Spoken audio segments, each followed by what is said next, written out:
Au repos, seuls deux groupes de muscles sont impliqués. Le premier est le diaphragme, un large muscle concave qui sépare la cavité thoracique de la cavité abdominale.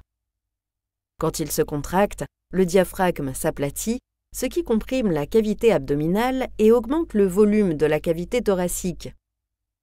Une pression négative est ainsi créée et l'air s'engouffre dans les voies respiratoires. Lorsque le diaphragme se relaxe, il retourne à sa position initiale et augmente ainsi la pression dans la cavité thoracique, poussant l'air en dehors des poumons. Au sein de la paroi thoracique, les poumons disposent d'une certaine élasticité naturelle, ce qui permet au processus d'exhalation d'être complètement passif au repos. Les muscles intercostaux externes sont un groupe de muscles situés entre les côtes. Ils font usage de la stabilité de la colonne vertébrale sur laquelle ils tirent pour faire monter et descendre les côtes dans un mouvement similaire à celui de l'anse d'un seau. Ceci augmente le volume de la cavité thoracique, en diminue la pression interne et aspire ainsi l'air dans les poumons. Nous venons de voir les principaux muscles de la respiration. Il est maintenant temps de se pencher sur les muscles accessoires. Les muscles accessoires sont activés en période de demande métabolique élevée, c'est-à-dire lorsque le besoin d'oxygénation ou d'expulsion des déchets métaboliques est augmenté pour augmenter la profondeur et le rythme respiratoire. Voyons maintenant quelques-uns des principaux muscles accessoires de l'inspiration.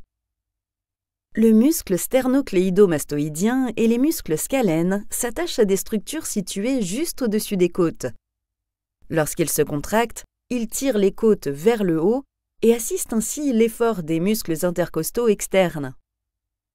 Ici, nous pouvons voir le muscle sternocléido-mastoïdien qui prend son origine sur le sternum et la clavicule pour s'insérer sur le processus mastoïde du crâne.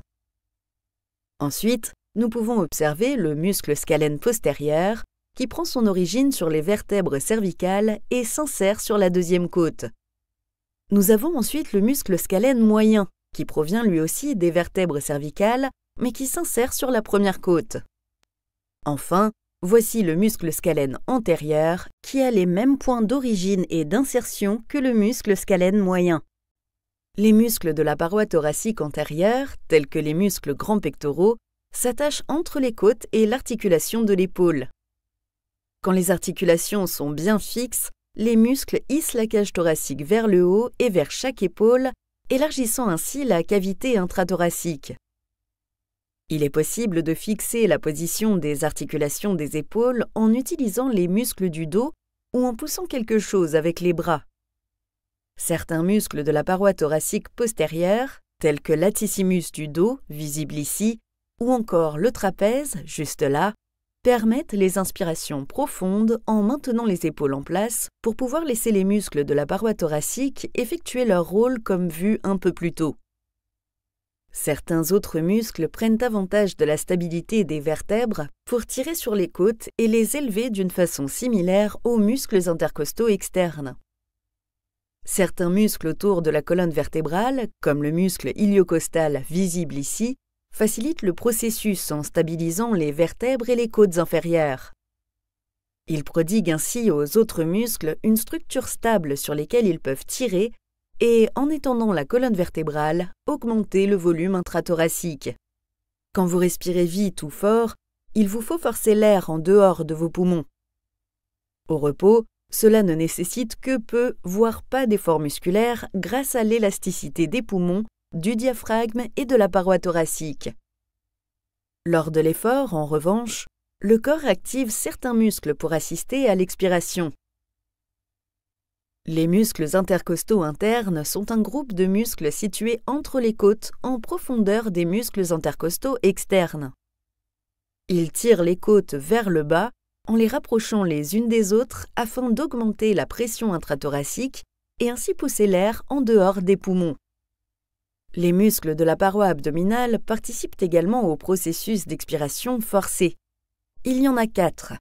Le muscle droit abdominal, visible ici, le muscle oblique interne, juste là, le muscle oblique externe, ici, et enfin le muscle transverse de l'abdomen que l'on peut voir à cet endroit-ci.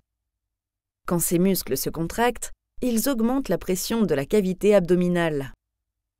Cela pousse le diaphragme vers le haut, augmentant ainsi la pression intrathoracique et aide à chasser l'air en dehors des poumons. Si tu as trouvé cette courte vidéo sur l'anatomie ou la physiologie utile, tu apprécieras encore plus nos tutoriels vidéo. Clique sur le bouton et tu comprendras ce que je veux dire. Nous avons des centaines de vidéos disponibles pour nos membres premium, sans parler de tous les quiz divertissants, nos articles complets et nos illustrations d'atlas pour consolider tes connaissances. Clique sur le bouton au milieu pour regarder la vidéo en entier et maîtriser l'anatomie et la physiologie.